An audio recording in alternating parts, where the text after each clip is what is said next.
తెలంగాణకు బీఆర్ఎస్ అసలు ఏమాత్రం అవసరం లేదా? ఎప్పటికంటే కూడా ఇప్పుడే ఎక్కువ అవసరం ఉంది.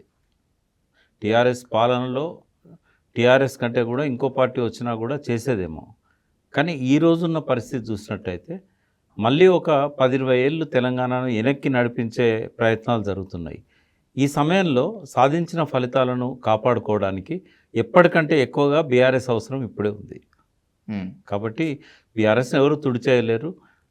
మొన్న పార్లమెంట్ ఎన్నికల్లో కొంత జనం రియలైజ్ అయిన మాట వాస్తవం. ఏంటంటే మనం తొందరపడి కేసీఆర్ గారిని దించేసాము, రేవంత్ రెడ్డి గారిని మనము ఊహించలేదు. ఈయన మీద కోపంతో మనం అటు వేసేసరికి రేవంత్ రెడ్డి గారు అక్కడ ముఖ్యమంత్రిగా వచ్చారు. బట్ ఒక మంచి ముఖ్యమంత్రిని మనం పోగొట్టుకున్నాం అనేది వాళ్ళ లోపల కొంత రియలైజేషన్ వచ్చింది. కానీ నేషనల్ లెవెల్ పాలిటిక్స్ చూసినప్పుడు రాహుల్ గాంధీ కంటే మోడీ బెటర్ అనేది వాళ్ళ లోపల ఒక ఆలోచన.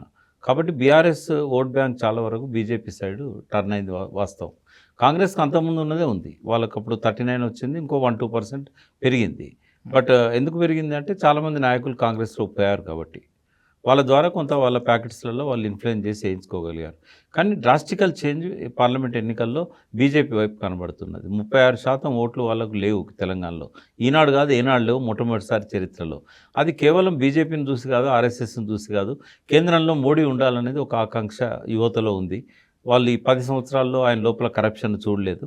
కాబట్టి మోడీ పట్ల ఉన్న విశ్వాసంతో వేశారే తప్ప అది బీజేపీ ఓటు అని వాళ్ళు అనుకున్నట్టయితే వాళ్ళకి ఎప్పటికీ చిరస్థాయిగా 3వ స్థానం 4వ స్థానమే తెలంగాణలో ఉంటుంది తప్ప మొదటి స్థానంలోకి కానీ 2వ స్థానంలోకి కానీ ప్రజల హృదయాల్లో ఎప్పటికీ కూడా బీజేపీ రాదు. ఎందుకంటే 100 ఏళ్ల నుంచి ఉద్యమాలు నడిచిన గడ్డ ఇది.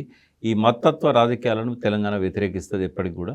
కేవలం కేంద్రంలో మోడీ ఉండాలనే ఒక ఆకాంక్ష తప్ప మోడీ దిగిపోయిన మరుక్షణం ఇంకా బీజేపీకి ఇక్కడ ఏముండదు.